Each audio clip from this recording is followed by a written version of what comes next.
ముందు శంకర మున్సిపాలిటీలో అందరికి ఇంట్లోకి వచ్చేసి తెల్లారి కాడికి తెచ్చిస్తాను ఉండ్లా ముందు తెచ్చిస్తా అన్నారు ఫస్ట్లో.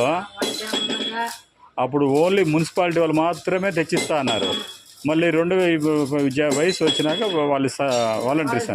ఇప్పుడు మున్సిపాలిటీ వాళ్ళు సచివాలయంలో ఇద్దరు ఉన్నారు కదా, కలిసి పోయిన నెల ఇచ్చినారు, ఈ నెల ఇచ్చేదానికి ఏమల్ల కావాలని చంద్రబాబు నాయుడు చెడ్డ పేరు తేవాలనేసి వాళ్ళు ఆ పని చేశారు. మున్సిపాలిటీ ఎంప్లాయీస్ ఎంతమంది ఉండరు, సచివాలయ ఎంప్లాయీస్ వాళ్ళు కలిసి తిరిగితే ఎంత టైం పడుతుందా? విలేజ్లో వచ్చి పంచాయతీ వాళ్ళు ఇవ్వచ్చు, వాడి మీద చెప్పేస్తా అంటారు. వాడు ఇవ్వద్దని ఎవరైనా చెప్తారా? వాలంటీర్లు ఇవ్వద్దని చెప్పాడు. వాడు ఏం చేస్తా అంటే ఓటు వేసి వాలంటీర్లు ఏం చేస్తారంటే డబ్బులు ఇచ్చి మీరు వైసీపీకి వేయండి ఓటు అని చెప్తారు. అట్లా దాన్ని ప్రచారం చేస్తాడారని వాళ్ళు చేయకూడదని చెప్పాడు. సచివాలయంలో ఎంప్లాయీస్ ఉంటారు కదా, మున్సిపాలిటీ ఎంప్లాయీస్ ఉంటారు కదా, 2 రోజులు చాలా పనిచేయవచ్చు కదా. ఎవరిని బ్యాంకులో వేసి చాలా ఇబ్బంది పడేస్తారు.